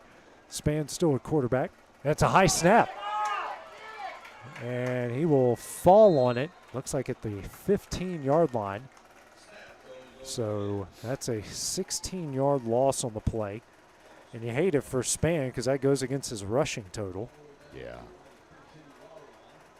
I know the coaches for Waverly. You can look at their body language as the second half. I know they're frustrated. It hasn't been their trip here to Northern Lawrence County. Well, and you know they're a young team now, and they're struggling, but they've had a lot of things that haven't gone their way. And you know we were mentioning, Will showed us at the half. That was the 35-0 was the final score of their game last year, beating Summertown. Yeah. And you've got that score basically here at the half. So I know they've got to be frustrated. Harrison goes in motion. Span now hands it up here to Harbison. And it's brought down by a load of Eagles. I think they'll give him to the 21-yard line on a 6-yard pickup. One bright spot, like you said, is Harbison. Yeah, he is running hard. I tell you who he kind of reminds me of slightly. He's kind of got that all-stock kind of feel I was to him. just thinking the same thing. But I also feel Summertown's, Smith. I feel the same kind of way with him. Yeah, Mike Allstott was not a shifty guy. It was get the ball. Well, he's a throwback. I wish more teams would put a big fullback in the backfield in the NFL and the pros and let him go downhill. Two receivers to the right, two tight ends to the left. Span and hits Ralston. And Ralston is met by Max Dillard. Not going to go much further as they'll mark him at the 23-yard line. Yeah, but he was such an overrated guy at the time, and of course he didn't play in a huge underrated market. Guy? Well, underrated. Yeah. He was, and of course he didn't play in a big market down in Tampa. Right. So he kind of flew. But man, some of those highlights. I've met him before, and he is a big dude in person. Yeah, I've had to show my son highlights of him. He didn't even know who he was. It's a shame. But Summers back to punt it away. A high spiral that will land at the Tiger 45, and they'll eventually field it, I believe, here at the 46-yard line. And they will mark it here at the 46, and that is where Eagles will take over 1st down and 10. Score update as East Hickman now with a 36-26 lead over Summertown with 10:35 remaining. Excuse me, Loretta, thank you. We had to correct you on that one. That's why, see, you guys got to be Dusty for me every now and again when I say something stupid. Hey. Dusty's allowed to smack me because I know he's got the big, giant hands and it will actually do damage and get my attention. Exports would have to hire somebody just to correct me as much as I say wrong, AJ, so it's nothing to worry about. Dillard under center. Hands it off to Cooper again, and he will make it to the 42-yard line on a 4-yard pickup. Loretta down 10, but I did notice there's 10 minutes left on the clock. They've still got some time to do some things to get back in it. Looks like they just got into the East Hickman red zone there. East Hickman runs that single wing to perfection. Yeah. 40 seconds left here in the third. Again, it's a rolling third quarter clock because of the 30-point plus lead. I saw it a couple times last night with Tullahoma and Lawrence County, and no penalties called. Dillard's going to call his own number.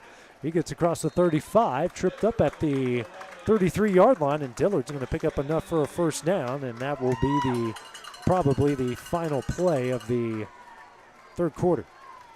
And a 9-yard pickup there by Dillard. 18 first downs for Summertown on the night. That will be the final play of the third. So Summertown's here with a rolling second half clock. Leads it still 35-0. We will start the fourth quarter when we return on the X Sports Network. If there ever was such a thing as a company that could do almost anything, well, Tenakee Properties is it. These guys know how to completely transform your existing home into something new, or just do it room by room. Need a new bathroom or kitchen? What about a fresh coat of paint? Even a new floor? Looking for dirt work? Tenakee has you covered. Oh, and you can even rent a dumpster from them too. That's Tenakee Properties. Visit Tenakee.com or phone 931-244-4602. Jack Davis Insurance, located at 201 West Gain Street in Lawrenceburg, has you covered through life's obstacles. Jack Davis specializes in group insurance for businesses and institutions of all sizes. With coverage for life, accidents, cancer, critical illness, short-term disability, dental, and vision, Jack Davis can customize a plan to meet every need. Now available Medicare plans for seniors. Contact Paige Davis at 931-492-9284 today. 35-0 is a Summertown lead as we start the fourth quarter. Again, we got a rolling fourth quarter clock here. Dillard still at quarterback here for the Eagles. And he fumbled the ball again. And Waverly's going to recover it at the 33-yard line. So that is the third turnover, all by fumbles for Summertown in the game. And Waverly will take over first down and 10 from their own 33-yard line. Update from East Hickman. Loretto trailing East Hickman, I think 36-33.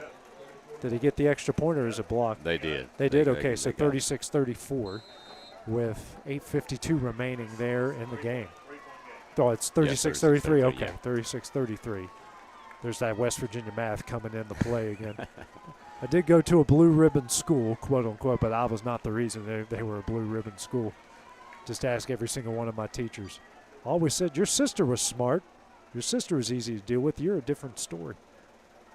Pop pass here to Creighton.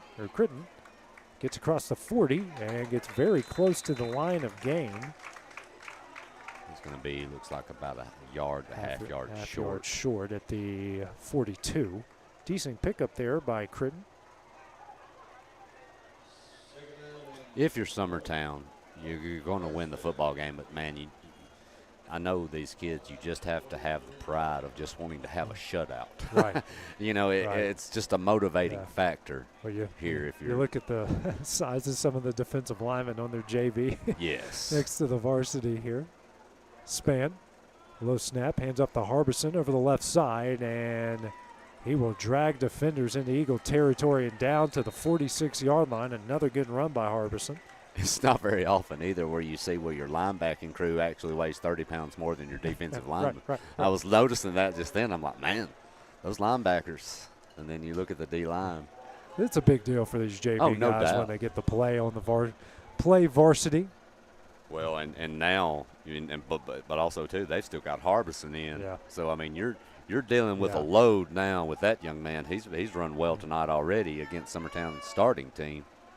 Span here still out of the inverted pistol, hitting off the Harbison up the middle, still dragging defenders. We got a penalty flag, and that is holding.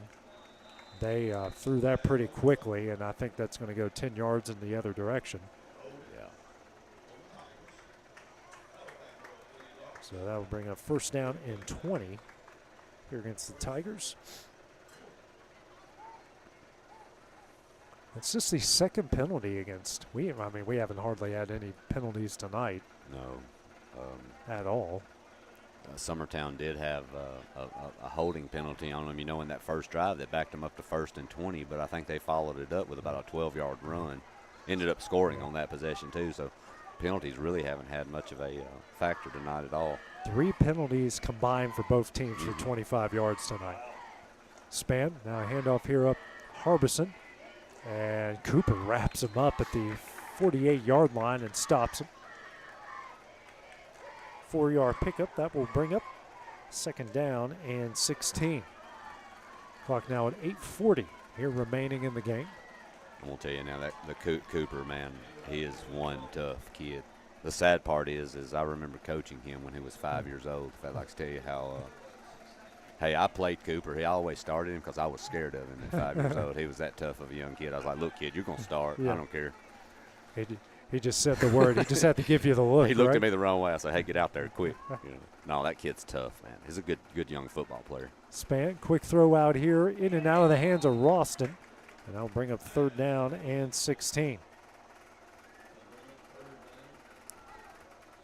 I think the fans here at Summertown are kind of in shock. Yeah. I mean, they've had so many great football games here back and forth this whole season long. I think in a 35-0 game, they're kind of curious on how to act, to be honest. Hey, but it's a good feeling, though. Yeah, first half it was rocking in here. You know, we had homecoming before the game. Clock now at 7:40. 3rd down and 16 here for the Tigers. 2 receivers and a tight end to the right, single receiver to the left. Span drops back. Now it's a screen here to Harbison. He's in the Eagle territory, still breaking tackles and down to the 43-yard line, but it won't be enough for a Tiger 1st down. I'm going to put them about 4th and 7 maybe. I love the play design, that middle screen. That's a really effective play. I love when you get the offensive lineman downfield and you can dump the ball over the defensive line to your running back. Well, and you don't see it much anymore. No one. Not like you used to. No, Sean Payton throws the most screens, especially when he had Drew Brees. They perfected how to run the screen game. Well, and during those few years when you have a back like Bush in the backfield, man.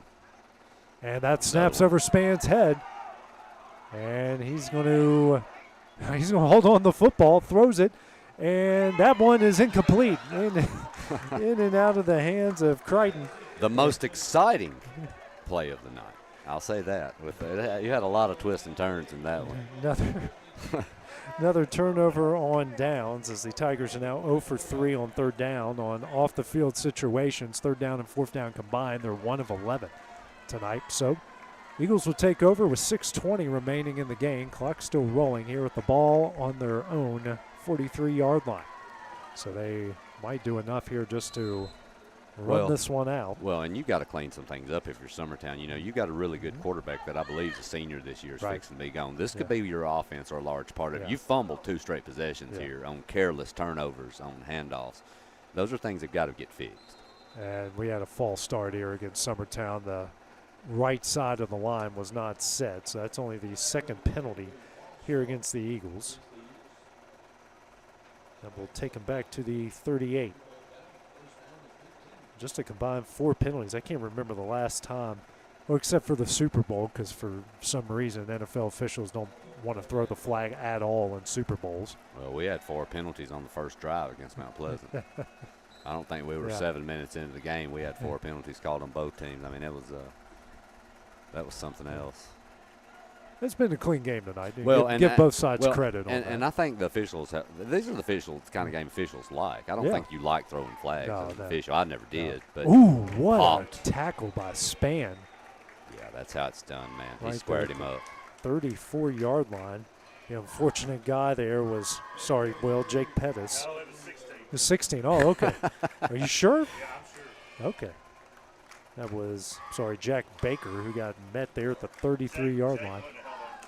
Oh my gosh. Poor Jakey Poo. Listen, that's worthy of a suspension right there from X-Sports, Will, that comment. You be nice to your son. If you're going to be hard on someone, be hard on your son. I was going to say, if that would have been a Pettis, man, he'd have done a triple spin, and he would have been gone 80 yards. 2nd down and 19 coming up here for the Eagles. And handoff to Cooper. And he might have lost a yard on the play. Yeah. Take him to the 32. Well, you're in a tough spot if you're Summertown because you want to run the ball, you want to do things, you don't want to run up a score. But I think also too Waverly knows that, and they're pinning their ears back on the run. And look, when you've got 10 guys in the box attacking, it's hard to do a lot. So a 3rd down and 20. This might break the Eagles are 5 of 6 on 3rd down, 5 of 5 in the first half, and this might break it here. 2 receivers here to the left. So wing to each side. Dillard going to call his own number and gets brought down at the 39-yard line. 7-yard pickup, but it won't be enough here for the first down.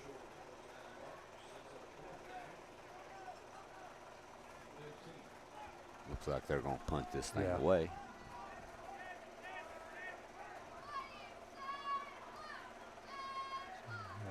The starters, normally your punt unit probably wasn't ready yet. As it will be Hoffman to punt it away. And it's Harrison back deep to return. We got 5 here on the play clock, and they're going to have to hustle to get it off. I don't think they're going to. Oh, they did. They Yeah, right with the second left. And Hoffman, high kick. Harrison Fair catches it at the 30. The appropriate way. Yeah. Before the ball arrives. I don't think I've ever seen that before. Just when you think, Adam, you've seen it all, something like that happens. But, hey, the kid had the right idea, except his body, his brain, or something like his body made it happen before his brain did, or his brain made it happen before his body did. I enjoyed it. I mean, it's going to happen, man, with these young kids. They're going to do some things sometimes. That's part of them growing, learning. He's Tickman with the ball on the Mustang 35-yard line with 3:37 remaining in that game. We're 2 minutes ahead of them, and they Yeah. started 30 minutes later. Yeah, running clock has a lot to do with that. Now they're going to bring back Forrest at quarterback, who started the game for Waverly. He's got a new running back as well. Minute 50 left here. Handoff here over the left side. And he gets brought down at the 32-yard line. Waverly may be content with just running this thing out and being done with it. But also, too, they may be looking to try to get some points on the board. You've got Summertown's younger kids in. And I'm going to tell you, AJ, you look down here at the bottom and you look at the size difference between this receiver and this cornerback, and you look at Summertown with only one safety. I mean, you wonder if you don't take a shot. 2nd down and 8 coming up here for the Tigers. It looked like that was, can't really tell. Oh, he fumbled the snap, and Forrest goes the other way and brought down about the 26-yard line. They're going to give him forward progress. To the back 27, 28. Yeah. 5-yard loss brings up 3rd down. About 12 here, 50 seconds left, and this might be the final play of the game. I believe it was Tuffy Hanna on the previous carry as another Eagle rushing off.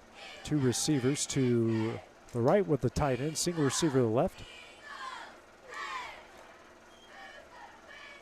Force drops back, rolls out to his right. He's going to go deep for Harrison. And it is caught by Harrison at the 35-yard line. Yep, that's what I thought. I was sitting there and looking. He has about a foot on that cornerback, at least 12 inches on him. And with his athletic ability, man, I think I'd give him a shot. I'm wondering what they're going to do here. Are they going to call a timeout and try to do something? 8 seconds. They're going to I think they're just going to try to heave one in the end zone. Yeah, that might be it. And nope, they didn't get it off in time. And that one will do it. So Summertown is going to improve to 5-2 overall, 3-2 within the region. And Waverly will drop to 0-6 and 0-4 in the region. Adam, what are your final thoughts here on the game tonight? Summertown did what you would expect them to do. Waverly's down a little bit, as we know. They've had a rough season. But Summertown, they come out pretty much penalty-free football, running the football well early on. I mean, just rip chunks of yardage at a time. You know, I think at halftime, averaging 8 yards per play. Right. I mean, you can't ask special teams, great job, pinning them deep a couple times. Interceptions by your secondary, dropping back into coverage.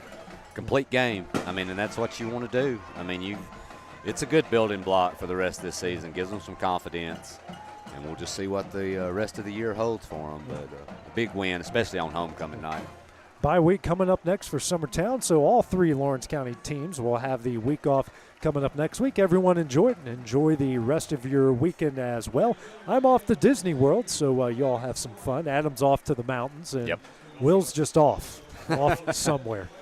He's going to the Gulf Shore, so we're all going on vacation. So for Adam Lindsay, our producer extraordinaire and our favorite bald man at the X Sports Network, Will Pettis, I'm AJ Good. You guys have a great weekend and a great evening. Going the